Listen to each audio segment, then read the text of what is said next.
어제 열린 대선 후보 TV 토론 때문에 홍역을 치르고 있는 곳이 또 있답니다. 최석호 기자, 정의당이라는데 왜 그렇습니까? 예, 정의당 심상정 후보 어제 TV 토론회에서 문재인 더불어민주당 후보를 향해서 맹공을 퍼부었습니다. 심상정 후보 사실은 왜 공격을 할까? 왜 공격할 것 같지 않은데 이러한 얘기들이 많이 나왔었는데. 아니, 후보 간에 공격할 수도 있는 거 아닌가요? 아, 그렇죠. 그런데 사실 두 사이를 보면 2012년에 18대 대선에서 문 후보와 후보 단일화를 했던 사람이 심상정 후보입니다. 진보 성향 정당이기 때문에 어떤 이 두 사람이 협공을 해서 오히려 구여권 세력, 범보수 세력 후보인 홍준표, 유승민 후보를 공격하는 게 아니냐 이러한 관측이 나왔었는데요. 이것은 완전히 틀렸고 사드나 증세 그리고 국가보안법 문제 등에 대해서 심상정 후보가 문재인 후보에게 굉장히 날카롭게 질문을 했습니다. 이 때문에 굉장히 좀 뒷말도 많이 나오는데요. 일단 어떤 의견들이 오갔는지 한번 들어보시겠습니다. 6차 핵실험하면 사드 찬성하시겠다는 겁니까? 중국이 제어하는 역할을 하지 못한다면 배치할 수도 있다. 그렇게 제가 답을 했죠, 정확하게. 근데 저는 우리 문재인 후보께서 사드 배치와 관련해서 전략적 모성이라고 말씀하실 때 굉장히 당혹스러웠습니다. 국가보안법은 박물관에나 보내야 될 구시대의 유물이다 이렇게 이야기를 했습니다. 왜 폐지하지 않으시려고 합니까? 폐지에 반대한 적 없습니다. 지금 증세 계획은 전혀 나오질 않고 있어요. 아까 정세 말씀드렸지 않습니까? 선거 며칠 앞두고 이렇게 그 공약이 대폭 수정되는 것은 어떤 경우에 가능할까요? 이거는 국민들을 속이는 거나 아니면 우리 문 후보님 준비된 대통령이시라고 자랑을 많이 하시는데 실제 준비가 안 되신 거 아닌가 그런 의구심도 듭니다. 말씀해 보세요. 네, 오늘 주요 기사들을 보면 토론회의 승자가 심상정 후보였다 이렇게 평하는 기사들도 많았는데 지금도 송곳 질문 잘하는 것 같은데 칭찬받을 일 아닌가 모르겠어요. 사실 검증 질문을 했다, 송곳 질문을 했다는 굉장히 칭찬받을 일입니다. 하지만 민주당 입장에서는 왜 같은 편끼리 서로 찌르고 그러냐. 그 홍준표 후보가 유승민 후보한테 하는 얘기 그러한 뉘앙스라고 보시면 되는데요. 이 때문에 일부 당원들은 정의당을 탈당하겠다 이런 얘기까지 하고 있습니다. 오늘 이제 네티즌들의 의견을 보면요. 심상정 후보의 오늘 토론회는 정말 심각합니다. 이래서는 안 됩니다. 이런 글귀도 있고요. 정의당 생활을 마감합니다. 창당 회원이었는데 저는 떠나야겠습니다. 이러한 얘기도 있습니다. 결국 민주당 문재인 후보를 공격한 것에 대해서 실망을 했고 나는 이제 정의당을 떠나서 민주당으로 갈 것이다. 이러한 사람들의 의견도 많았습니다. 저 홈페이지가 지금 정의당 당원 홈페이지, 정의당 홈페이지 당원 게시판이잖아요. 예. 근데 실제로 저 당원들만 올릴 수 있는 건지 강병규 기자, 네. 그리고 실제 탈당한 당원들이 많았나요? 예, 오늘 이 토론회 여파로 한 500명 정도 탈당했다는 그런 얘기도 나오고 있고 괴담도 나왔는데요. 사실 무근입니다. 지금 실제로 확인을 해보니까 10명도 채 안 되는 것으로 확인이 됐다고 그러네요. 그래서 일단은 이것은 정의당에서는 평균적인 탈당의 인원에 미치는 일상적인 것이다. 이거는 토론회 여파가 거의 없다고 봐도 된다라고 주장하고 있습니다. 근데 좀 심상정 후보 입장에서는 매우 딜레마가 아닐 수 없을 것 같습니다. 문재인 후보 당연히 경쟁 후보인데 문 후보를 때리니 본인의 지지층이 흔들리고 있는 건데요. 특히 사실 진보 주자들이 많이 나와 있는 상황에서 더 선명함을 보여야 하는 건 당연한 건데 좀 딜레마가 될 것 같습니다. 근데 또 어떻게 한편으로 봤을 때는 보수 주자들 사이에서 유승민 후보가 홍준표 후보를 공격하면 홍준표 후보가 항상 주족은 저기에 있지 않느냐라며 문재인 후보를 가리키는데요. 그 부분에 대해서는 홍준표 후보를 비판하면서 이 진보 주자들끼리 송곳 질문을 하고 정책 검증을 하는 부분에 대해서 같은 편끼리 왜 그러냐 하는 건 좀 이중적인 게 아닌가 싶기도 합니다. 네, 그런데 어제 토론회에서 토론 참여자도 아닌데 이름이 계속 나오면서 화제의 인물로 등극한 인물이 있습니다. 강병규 기자, 예. 누굽니까? 예, 이정희 전 통합진보당 대표입니다. 이정희 전 대표요? 예, 이정희 전 대표는 2012년도에 당시 후보였던 박근혜 전 대통령의 저격수를 자임하면서 그렇게 토론회 이런 여러 가지 질문, 송곳 질문 쏟아낸 적이 있었는데요.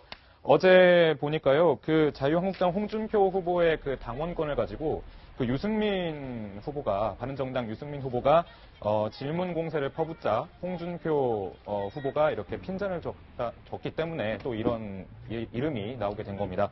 어떤 내용인지 직접 한번 목소리 들어보겠습니다. 홍 후보님은 당권을 회복하셔가지고 대선 후보로 출마까지 하셨는데 이게 참, 꼭 이정이 보는 것 같아가지고 주적은 적이에요. 아니요 확정 판결이 안 날 때는 당원권 정지 상태가 계속되는 겁니다. 기소인 동시에 당권 정지죠 홍 후보님도. 아니 여기는 아예 시간이 없는데 왜 자꾸 말을 하게 해요. 네. 내 참 꼭 이정이 보는 것 같아서 주적은 적입니다. 유죄 그거 확정이 되면 바로 대통령 임기 정지입니다. 글쎄요. 그 유승민 후보는 그거 가지고만 자꾸 아닙니다. 그건 시비를 거는데 자격을 지금과 같은 중요한 시기에 대통령 제가 이제 보기에는 예. 꼭 그 옛날에 그 이정희 의원을 보는 기분입니다.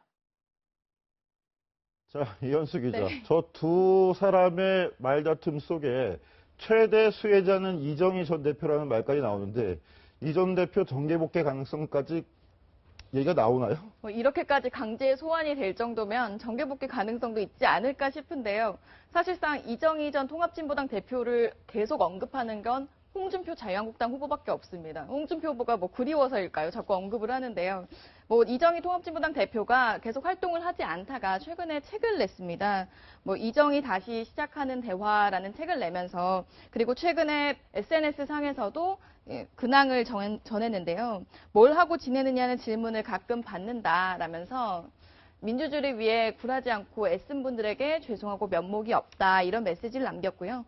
또 인터뷰에서도 뭐 전업 정치에 다시 복귀할 마음이 없냐 이런 이야기도 있었는데 정치를 할 수 없는 상황이 이어졌지만 정치의 발전을 바라는 간절함은 여전하다면서 나 또한 많은 사람들과 마찬가지로 정치적인 인간이라고 얘기를 했습니다. 사실상 뭐 복귀를 할 수도 있는 그런 언급으로 보이는 발언들을 한 걸로 보입니다. 예, 대선 주자들 사이에 다양한 사람들이 자꾸 소환되는 것 같은데요. 가수 전인권 씨가 안철수 후보를 칭찬하는 발언을 한 것을 두고도 지지자들 사이에 공방전이 있었는데 최석호 기자, 두 사람이 실제로 만났다면서요?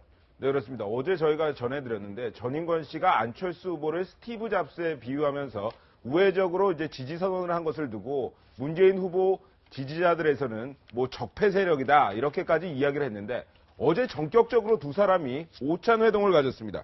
그래서 이 자리에서 전인권 씨 뭐라 했냐 이 말이 중요한데요. 내가 안 후보를 지지하는 것은 맞다. 명석하고 깔끔한 이미지가 좋다. 결국 뭐 비난 속에서도 공개 지지를 선언한 것입니다. 네, 두 사람이 이렇게 오찬을 함께 하고 나서 TV 토론회가 있었는데요. 안철수 후보가 이런 응원에 힘입었을까요? 문 후보와의 설전이 벌어졌습니다. 목소리 들어보시죠. 전인권 씨가 저를 지지하고 있다고 말씀을 하시면서 정말 수모를 당했습니다. 문재인 후보님 그 지지자들로부터 심지어 적폐 가수라는 그런 말까지 들었습니다. 이게 옳은 일입니까? 우선은 제가 함으로는 아니지 않습니까? 그런 식의 어떤 폭력적이고 모욕적인 그런 식의 문자 폭탄을 보낸다면 그것은 옳지 않다라는 말씀을 드렸죠. 자, 그렇고요. 예, 그리고 또 우리 홍준표 그런데 문 후보님께서 양념이라는 말씀을 또 하셨단 말씀이에요. 홍준표 후보에게 아닙니다, 아닙니다. 예. 저 말 안 끝났습니다. 제가 바꿀 수 있습니다. 예, 저 양보하셨으니까 제가 말씀드리겠습니다. 답을 드리고 제가 다시 질문을 바꾼 거죠. 예. 아니, 예. 계속 묻잖아요. 네. 저희 좀 전에 그 안철수 후보의 말 중에 자막이 전인권 씨가 저를 지지한다라고 돼 있었는데 시가는 전인권 씨가의 잘못된 표기입니다. 담배 시가가 아닙니다. 자, 강병기 기자. 예. 그 최근에 특히 전인권 씨 같은 경우를 뭐 예를 들면 폴리테이너라고도 말할 수가 있는데요. 근데 이제 요즘 장미 대선 시작되면서 이런 전국에 대해서 대중문학의 인사들이 어떤 지지를 표명하거나 어떤 말을 꺼내는 걸 상당히 부담스러워하는 분위기라고 그래요. 그래서 이 전인권 씨 같은 경우는 지금 우리 안철수 후보를 지지한다고 선언을 했지만 이것이 어떤 소신 있는 주장이라기보다는 또 특정 지지 계층에게 문매를 맞는 일이다라는 평가까지 지금 얘기가 돌고 있다고 하네요. 예, 조금 전 영상에서 홍준표 후보가 또 한 번 웃음을 주는 모습이 또 연출됐었는데, 자, 홍준표 후보 하니까 세탁기가 떠오릅니다, 저는. 강병규 기자. 저도 자유한국당 당사의 세탁기가 진짜 등장했다면서요. 맞습니다. 이 자유한국당 홍준표 후보는요, 이 세탁기 발언으로 논란이 또 됐었고, 세탁기 발언 때문에 더 주목을 받게 된 케이스인데요.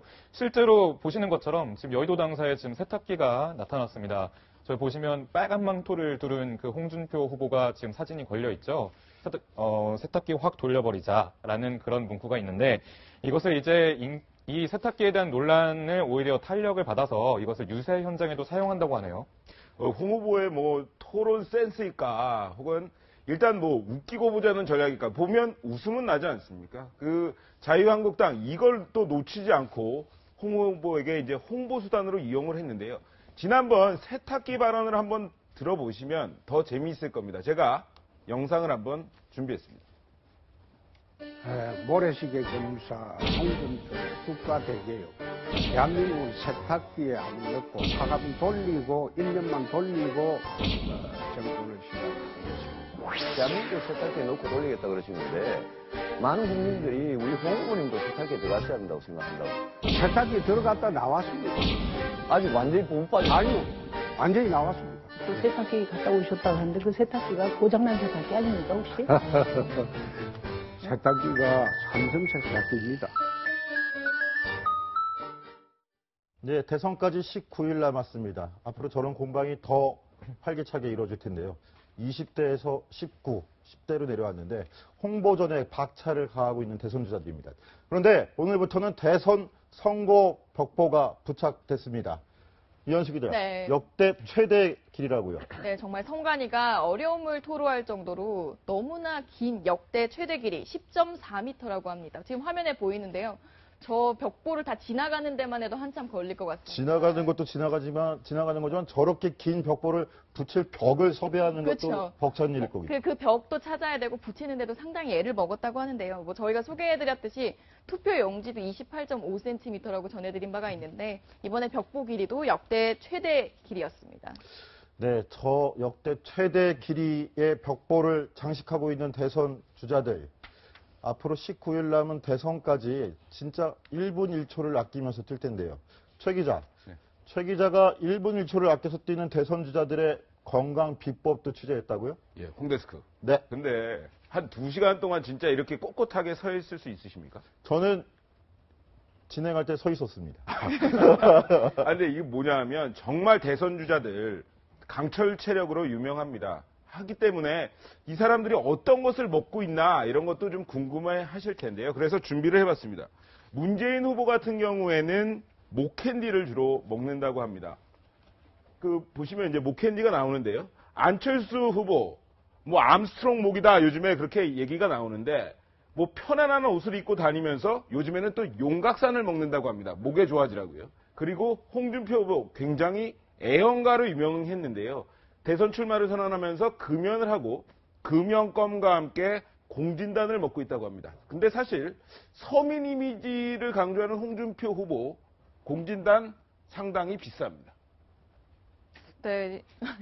네, 대선 후보들이 이렇게 바쁘고 힘들어서일까요? 일정이 정말 빡빡한데요. 그래서 그런지 또 사고가 났습니다. 국민의당의 유세 차량인데요. 어제였습니다. 부산의 한 아파트 앞에서 그 안 후보의 유세 차량이 지나가면서 전봇대에 연결되어 있는 케이블선을 건드린 겁니다. 이 사고로 케이블선이 일부 잘려나가서 그날 오후에 인근에 있는 아파트 모두가 좀 TV나 전화가 먹통이 되는 등 좀 애를 먹었다고 합니다. 네, 안철수 후보의 유세 차량이 또 문재인 후보 현수막을 가린다라는 그런 온라인상의 논란이 됐는데요. 이게 뭐 일부러 그랬다고는 볼 수는 꼭 확정 단정 지을 수는 없습니다. 하지만 이만큼 서로 후보 간의 신경전이 치열하다는 뜻으로 해석할 수 있습니다.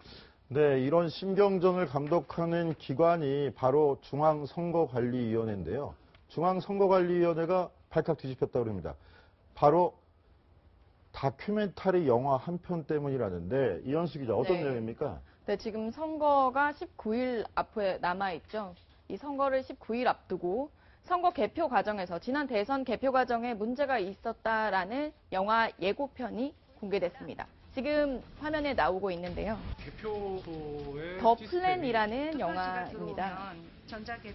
전자 개표기 모습이 보이고요. 이 전자 개표기로 투표 용지가 걸러지는데 미분류표, 그러니까 저 기계가 읽어내지 못해 분류를 하지 못한 미분류표에서 박근혜 후보가 당시 문재인 후보를 상당히 앞서는 다른 분류표들에 비해서 압도적인 비율로 앞서는 그런 비율이 공개됐고 그 투표소, 전국 투표소를 비교해 봤을 때 그 비율이 일정했다.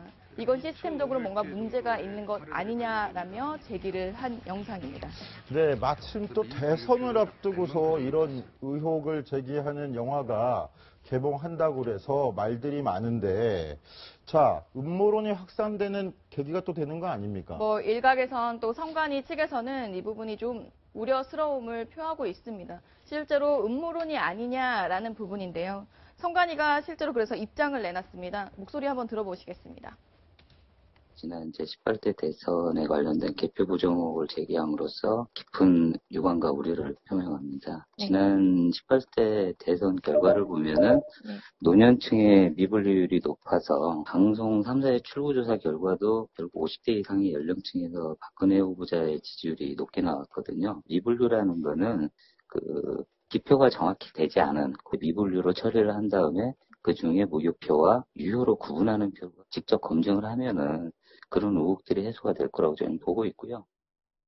네, 아무쪼록 대선을 앞두고 있으니까 실질적으로 검증을 해서 한꺼풀의 의혹도 없이 전부 다 밝혀졌으면 좋겠습니다.